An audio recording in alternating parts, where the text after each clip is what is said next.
첫 번째 십자가는 강도 두 사람이 달린 십자가였습니다. 다른 성경에 보면 행악자라고 나옵니다.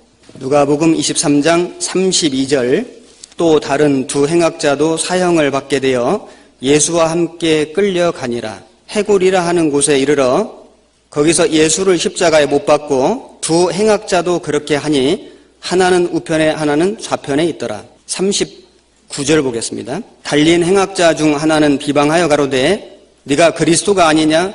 너와 우리를 구원하라 하되 하나는 그 사람을 꾸짖어 가로되 네가 동일한 정죄를 받고서도 하나님을 두려워 아니하느냐? 우리는 우리의 행한 일에 상당한 보응을 받는 것이니 이에 당연하거니와 이 사람의 행한 것은 옳지 않은 것이 없느니라 하고. 행악자는 악을 행하는 사람이죠.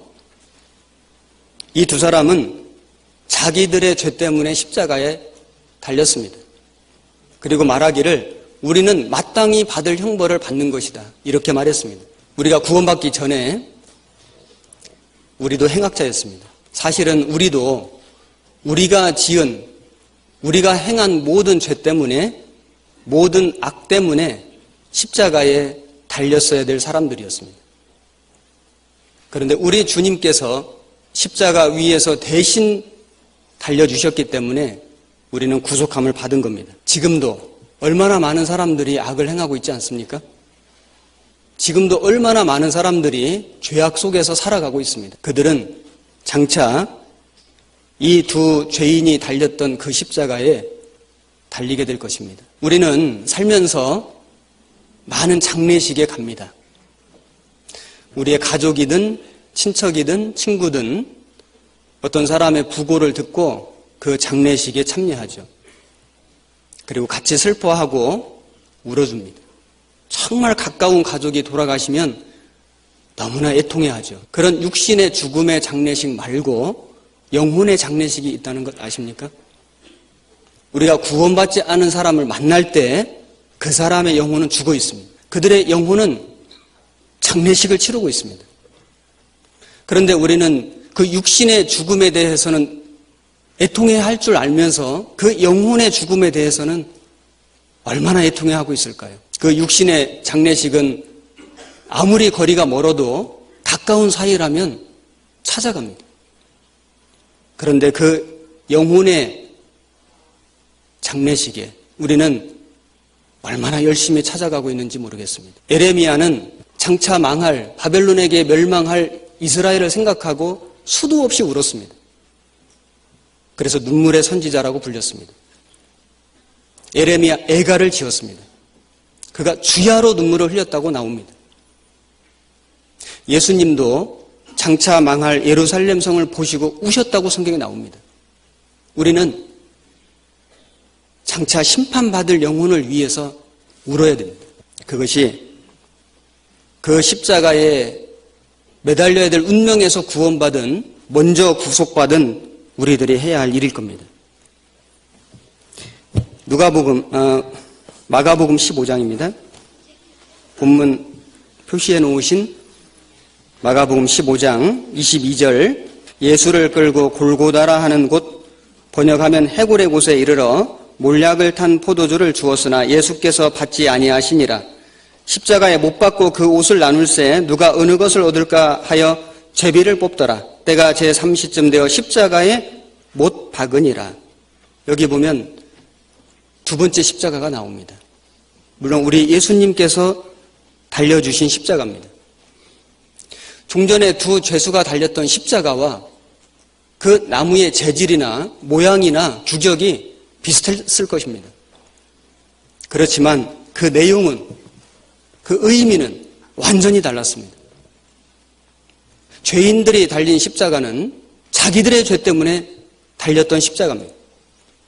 그러나 우리 주님이 달려주신 십자가는 바로 우리의 죄 때문에 달려주신 십자가입니다. 그래서 예수님께서 아무 죄가 없으셨지만은 우리 같은 죄인을 대신해서 십자가에 못 박히신 겁니다. 이사야 53장을 찾아보겠습니다. 53장 5절 말씀. 그가 찔림은 우리의 허물을 인함이요 그가 상함은 우리의 죄악을 인함이라. 그가 징계를 받음으로 우리가 평화를 누리고 그가 채찍에 맞음으로 우리가 나음을 입었도다. 우리의 허물 때문에, 우리의 죄 때문에 죄 없으신 예수님이 찔리셨습니다. 채찍에 맞으셨습니다. 12절. 이러므로 내가 그로 존귀한 자와 함께 분깃을 얻게 하며 강한 자와 함께 탈취한 것을 나누게 하리니 이는 그가 자기 영혼을 버려 사망에 이르게 하며 범죄자 중 하나로 헤아림을 입었음이라. 그러나 실상은 그가 많은 사람의 죄를 지며 범죄자를 위하여 기도하였느니라 하시니라. 주님은 많은 사람들의 죄 때문에 십자가를 지셨습니다. 그 많은 사람들 속에 우리가 들어가잖아요. 아니, 모든 세상 사람들이 들어가지 않습니까? 예수님은 아무 죄가 없으셨고 우리들을 대신해서 십자가를 지셨지만은 그 십자가에 못 박는 사람들을 위해서도 기도하셨습니다. 그 모습을 보고 한 강도가 회개하고 구원받았습니다. 주님이 십자가에 돌아가실 때 성소 휘장이 위에서부터 아래로 찢어졌다고 나옵니다. 본문 마가복음 15장 37절입니다. 예수께서 큰 소리를 지르시고 운명하시다. 이에 성소 휘장이 위로부터 아래까지 찢어져 둘이 되니라. 이 휘장은 대제사장이 1년에 한 번씩 짐승 피를 가지고 들어가서 언약궤에 피를 뿌려서 이스라엘 백성들의 죄를 용서받는 곳이었습니다. 짐승의 피 없이 들어가면 제사장도 죽게 됩니다. 그런데 예수님이 십자가에서 피 흘려 돌아가실 때 그 성수의 휘장이 위로부터 아래로 사람이 찢은 게 아니고 하나님 편에서 찢어주셨습니다. 그래서 히브리서에는 우리를 위하여 휘장 가운데로 열어놓으신 새롭고 산 길이요 휘장은 곧 저의 육체니라. 예수님의 육체가 찢어지심으로 이제는 짐승의 피 없이 누구든지 하나님께 나아갈 수 있는 길이 열렸습니다. 내가 곧 길이요 진리요 생명이니 예수님이 길이 되셨습니다.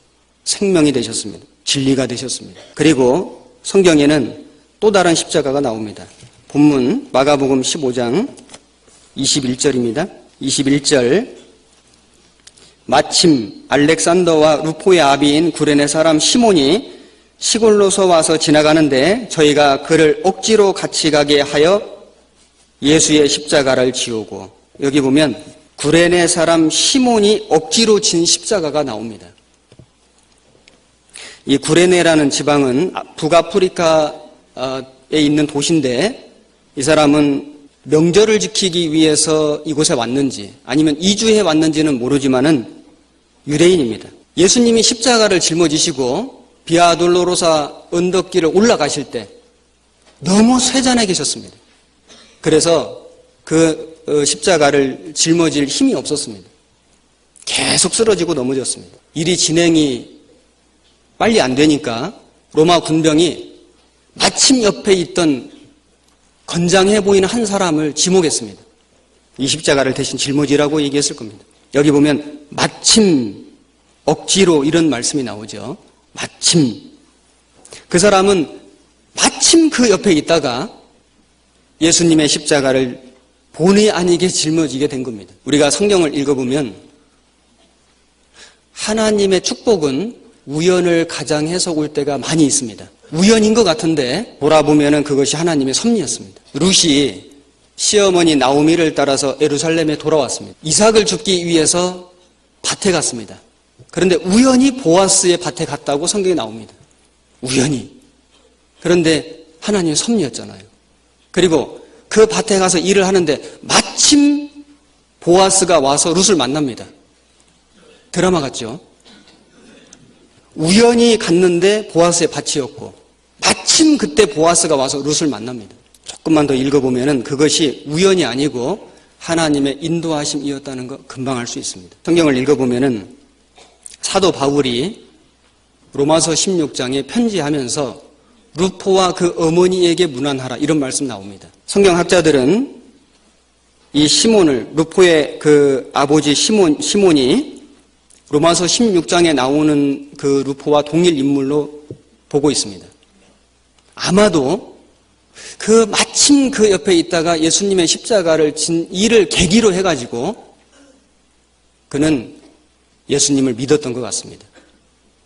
그리고 마가복음에 루포의 아비라고 이렇게 기록된 걸 보면 그 시대 교회 안에 알려진 인물인 것 같습니다. 처음에 이 시몬이 십자가를 짊어질 때는 불평하는 마음이 올라왔을 수도 있을 것 같습니다. 왜냐하면 십자가를 짊어지고 그 무거운 걸 짊어지고 수백 미터로 올라가고 많은 사람들 앞에 그것이 보여지고 하는 것이 당연히 좋지는 않았겠죠. 왜 하필 내가 이 십자가를 짊어져야 됐을까라고 원망하고 불평하는 마음이 있었을 수도 있습니다. 하지만 시몬은 끝까지 그 십자가를 짊어지고 올라갔습니다. 억지로. 우리는 신앙생활을 하다 보면 내 마음과 달리, 내 생각과 달리, 내 계획과 달리 어떤 일을 어쩔 수 없이 하는 일들도 종종 있습니다. 그런데 시간이 지나 보면 그 억지로라도 했던 그 일이 계기가 돼서 나에게 또는 우리 가정에 큰 축복이 되는 일들을 많이 볼 수 있습니다. 참 그때 내가 그 봉사를 순종하고 하길 너무 잘했다. 내가 그때 그 직분을 핑계대지 않고 순종해서 하기를 너무 잘했다. 조금만 시간이 지나면은 감사로 바뀌는 일들이 너무 많습니다.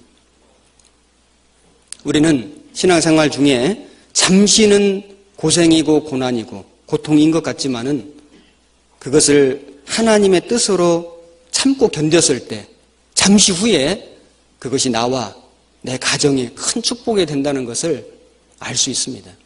시몬은 마침 예수님 옆에 있다가 억지로 십자가를 짊어졌는데 그것이 그와 그의 가정에게 엄청난 축복이 되었습니다. 누가복음 9장을 찾겠습니다. 23절 또 무리에게 이르시되 아무든지 나를 따라오려거든 자기를 부인하고 날마다 제 십자가를 지고 나를 쫓을 것이니라. 여기 보면은 주님의 십자가를 지고 나를 쫓으라 하실 때 전제 조건이 자기를 부인하는 겁니다. 자기 부인. 자기를 부인한다는 게 참 어려운 것 같습니다. 우리가 구원을 받았지만은 자기 생각이 있고 자기 계획이 있고 자기 방법이 있고 자기 뜻이 있습니다. 그런데 주님을 쫓아가려면 십자가를 짊어지려면 먼저 자기를 내려놓으라는 겁니다. 자기 생각을 버리라는 겁니다. 자기 방법을 버리라는 겁니다. 자기 뜻을 포기하라는 겁니다.